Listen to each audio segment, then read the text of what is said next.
Hello, I am Jackie, and you are listening to Jackie Teaches English.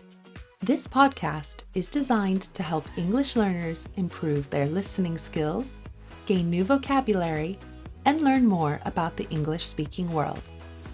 Want to read along with the audio? Go to JackieTeachesEnglish.com, where you will find a transcript of this episode. Without further ado, let's dive in. It's official. Summer is over. September 22nd marks the official start of the autumn season, or fall, as we call it in the United States. Why do Americans call this season fall? It's thought that the term fall comes from the phrase fall of the leaf, which was first popularized in the mid-1500s. This works in tandem with the phrase spring of the leaf, where everything is blooming once more, and from where we get the spring season. The idiom to work in tandem means two or more people or things working together, collaboratively. You may have heard of a tandem bike or a bicycle built for two, where you have to pedal together to go anywhere. The terms fall and spring certainly work together, especially with the changing of the clocks to implement daylight savings time. We use the phrase spring forward, fall back to remember that the clocks go back by 1 hour in the fall and they go forward an hour in the spring. The term fall was commonly used in England until the end of the 17th century, when the word autumn overtook it in popularity.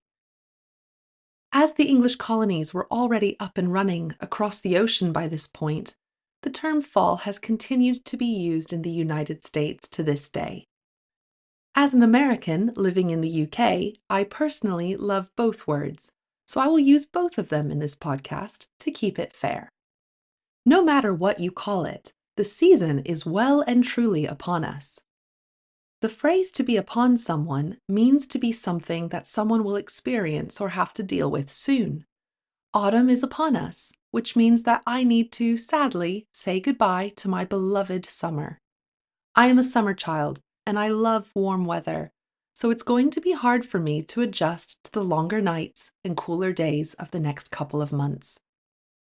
In order to combat my autumnal woes, this episode is dedicated to all of the positive things about the upcoming season that we can look forward to, and maybe I'll manage to convince myself that it isn't so bad after all.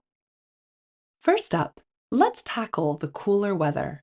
The verb to tackle is a way to express to deal with something or someone. I'm going to deal with the cooler weather and make the best of it. It is the season to pack away the shorts and flip-flops and dig out the knitwear, jeans, tights, and boots, and maybe a scarf to complete the look. I have to admit that oversized, baggy sweaters and fluffy socks provide a warm and snuggly feeling. The term snuggly comes from the verb to snuggle, and if you snuggle someone or something, you move into a warm and comfortable position, touching another person or thing. For example, my dogs snuggle up to me on the sofa to steal my body heat. With that in mind, if something is described as snuggly, it just means that it is suitable for the act of snuggling, like a snuggly blanket or a snuggly scarf. I do love that feeling of getting inside after a brisk walk out in nature and snuggling up with a hot drink on the sofa. And on the topic of hot drinks, it would be remiss of me to leave out the famous pumpkin spice latte. I'm a little embarrassed to admit it, but I really look forward to the pumpkin spice latte, or PSL for short, season. It has become a tradition with my best friend to have at least one of these, and likely many more, to mark the season. Is it overpriced? Yes. Is it a smart marketing ploy? Of course. Does it give me all those warm autumn feelings that I need to shake off my post-summer blues? Absolutely it does. If you shake something off, it means that you managed to deal with it or recover from it, usually an illness or a negative feeling. And pumpkin spice lattes certainly help me shake off my sadness, say goodbye to summer, and welcome the fall. Secondly, no one can deny that autumn is such a pretty time of the year. We witness the changing of the seasons, with the green shifting to bright yellows, oranges, and reds.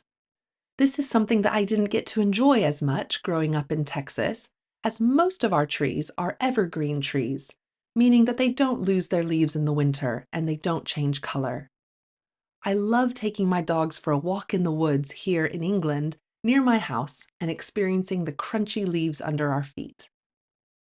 The adjective crunchy is used to describe something that is firm and makes a short, loud noise when it's pressed or eaten.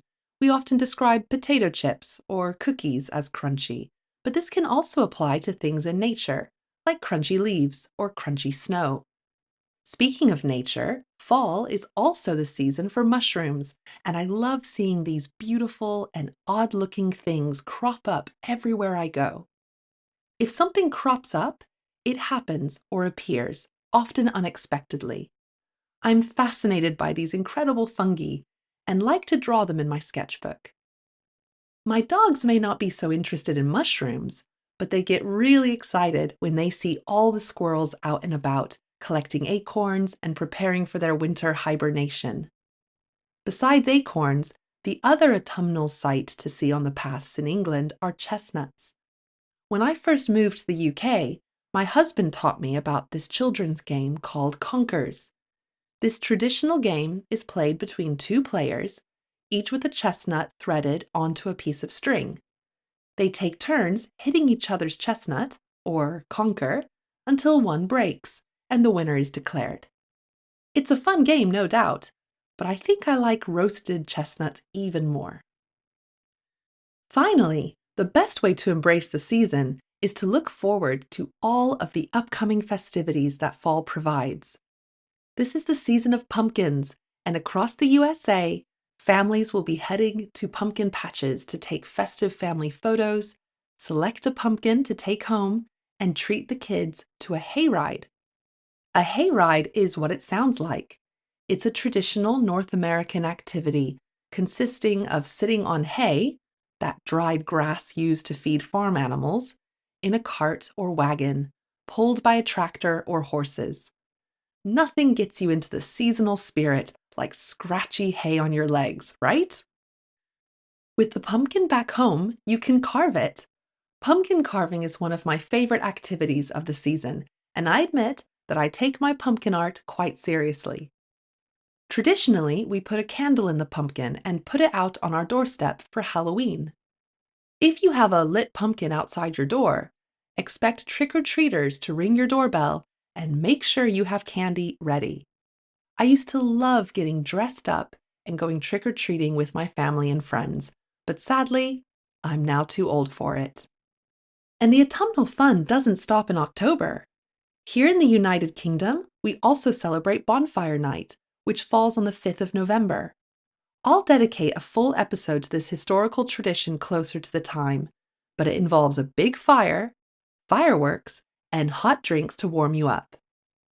Towards the end of November, us Americans celebrate Thanksgiving. Again, this probably warrants its own episode, but it's a wonderful occasion for families to get together, eat a lot of food, watch American football, and try to avoid arguing about politics. Earlier, I used the phrase to warrant. I said that Thanksgiving warrants its own episode. This verb means to justify or to necessitate.